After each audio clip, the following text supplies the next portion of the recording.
Hello and welcome to 3 Points of Contact. My name is Alan. I'm a certified teacher of something called the Narrative Enneagram. I'm making this video on Mental Health Day in May 2021.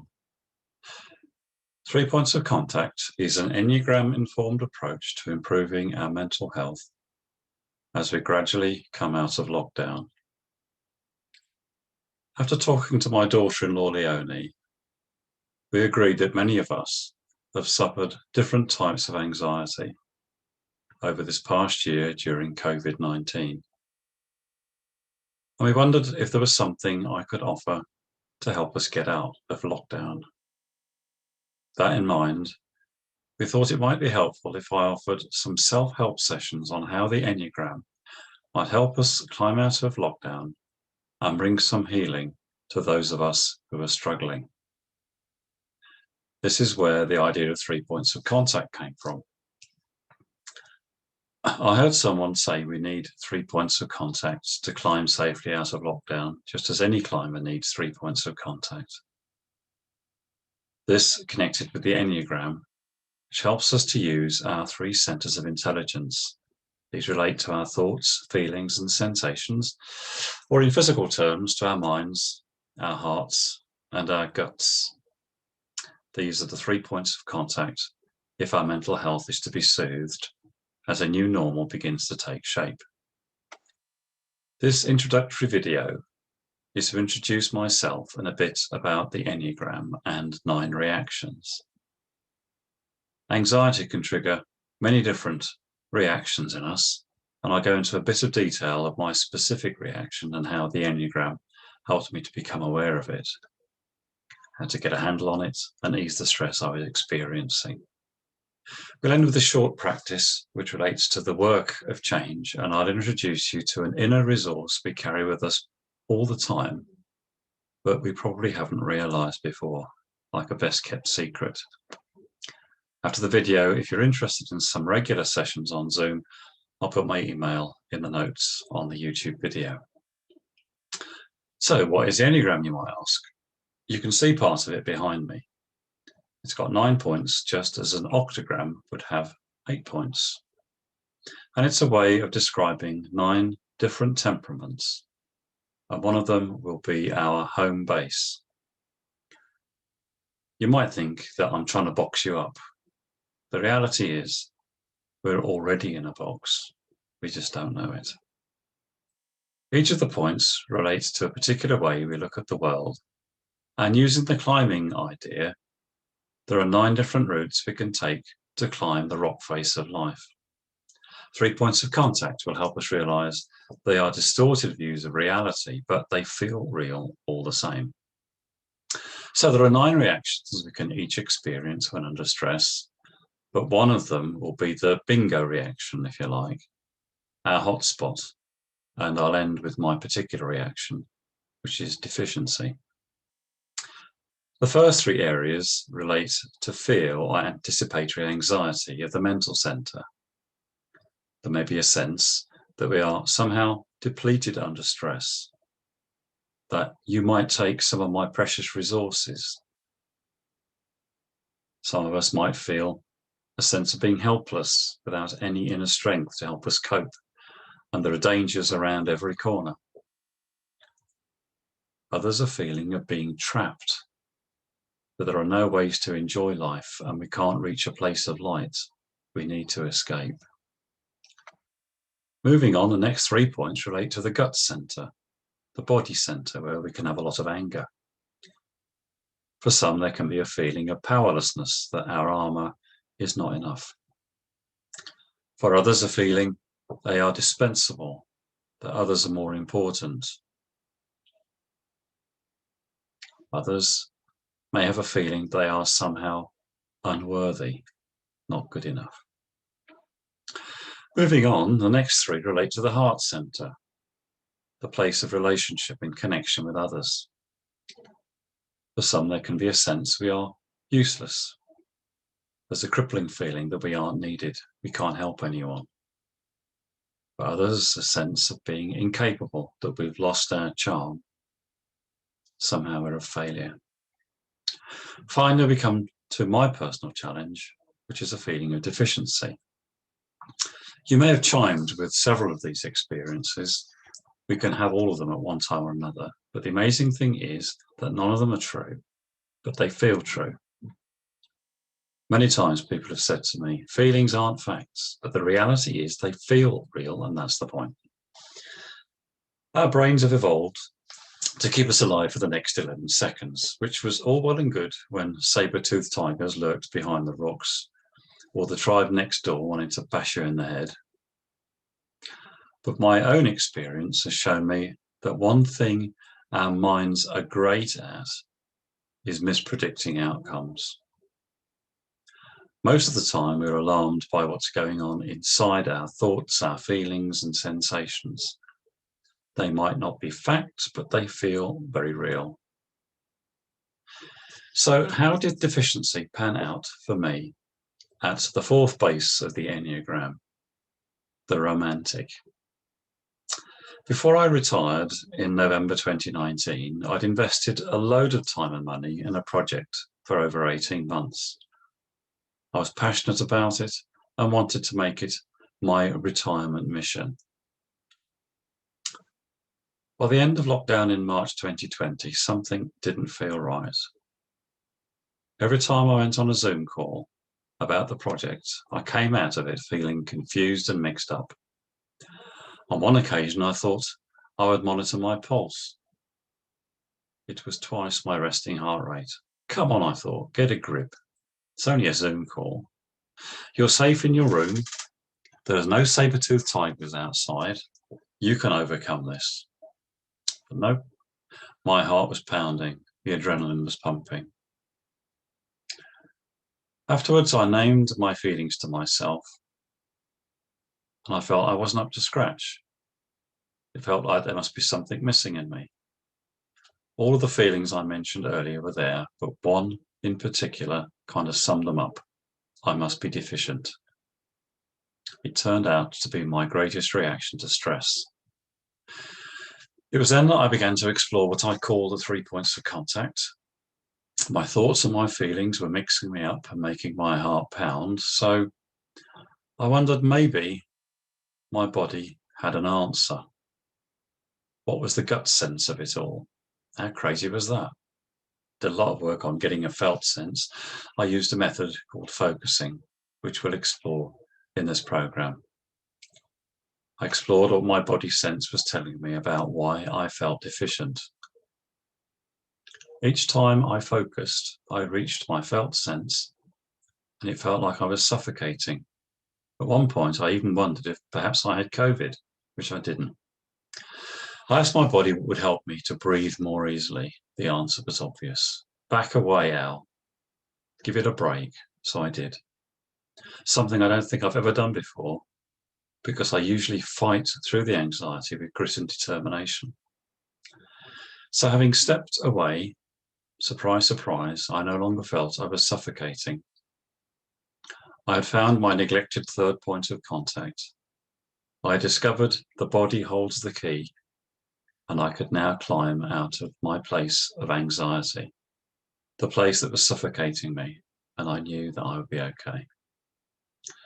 But the story inspired me to help you to explore this undervalued resource using the map of the Enneagram as I did. During our sessions together, we'll grow our self-awareness, develop our self-compassion, discover how we can self-regulate, and so discover the path to climb out of our anxiety. And also we'll begin to climb out of lockdown. During our 3 points of contact program, we'll create a container of trust between us. What's said in the room stays in the room, and no holds are barred. We shall support one another, and I shall introduce you to methods of presence practice, meditation, and mindfulness that will help you develop your particular third point to help you climb out of anxiety and maybe help someone else in the group as well. We'll discover the Enneagram and how a spiritual method can relax our psychological distress. We'll meet probably once every 2 weeks for about 9 sessions altogether.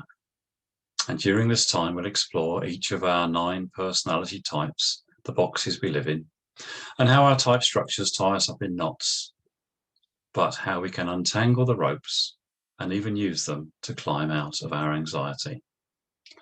We might try to find what our particular type might be, and I can offer one-to-one sessions for those who want to take this further.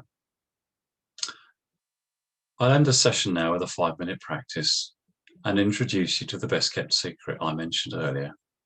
We all have an inner resource to help us, which some call the soul, some call the silent witness, some call our inner observer. So let's explore the inner observer and awareness. I invite you to sit as comfortably as you can. Try to sit with your back straight, feet firmly on the ground. Just take 2 or 3 breaths as you settle yourself into your seat.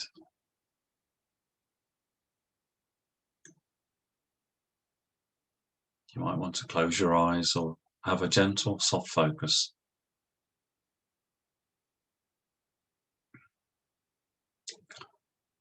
And just do a quick body scan from the soles of your feet.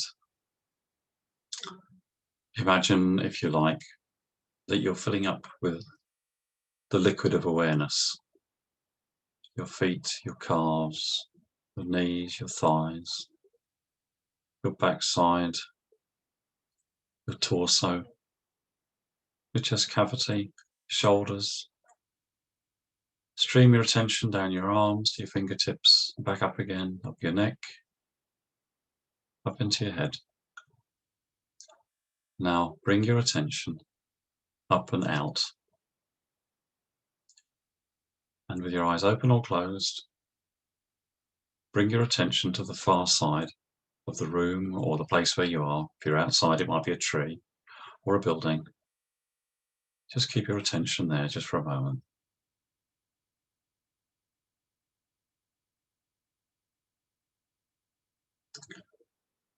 Now move your attention to the space between where you are and the place where you've just had your attention, the wall or the tree or the building, mid-distance.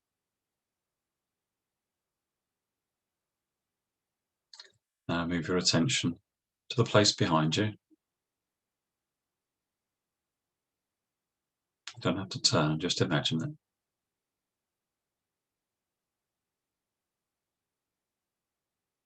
Now to about book reading distance in front of your face.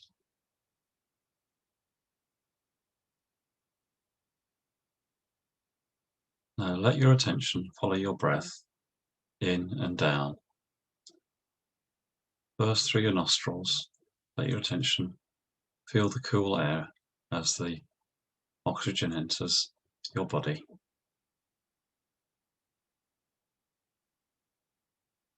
Notice the warm air coming out, but keep your attention in that place, the top of the nostrils.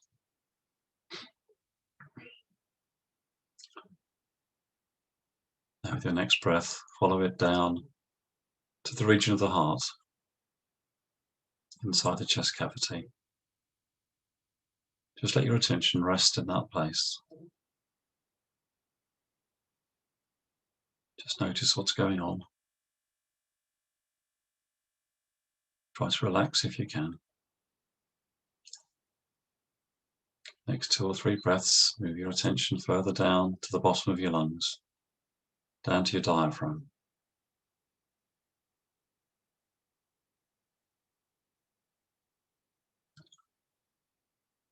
For the next couple of breaths, drop your attention now right down inside your belly, to about 2 inches below the navel. And just be aware your stomach moving in and out, and let your attention follow the horizontal movement of your body moving, your belly going in and out, pulling the diaphragm to expand and contract the lungs. Just stay there for 2 or 3 more breaths.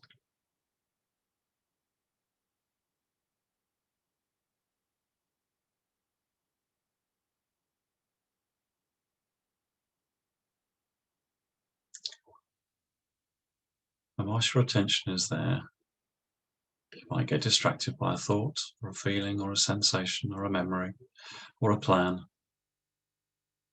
Bring your attention back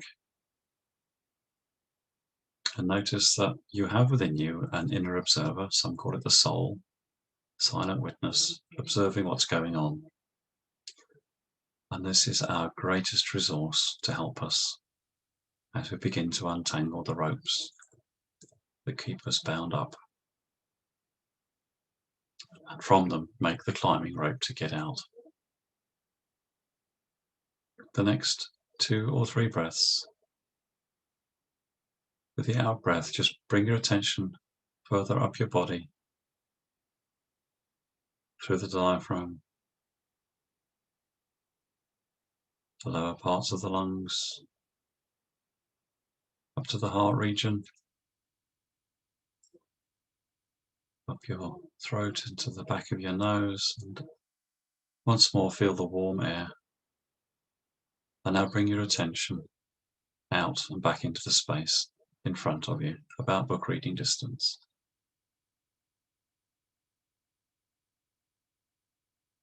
And make a note of your attention down in your belly again, with your eyes focused on something outside.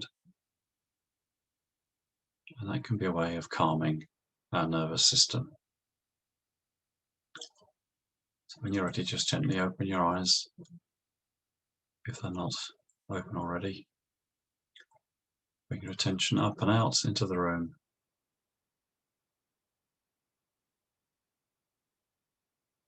So thanks for listening. Thanks for watching. I look forward to seeing you in the next week or two. Perhaps we'll meet in a week or 2 weeks. I'll discuss it with Leonie as we've got some plans to put together.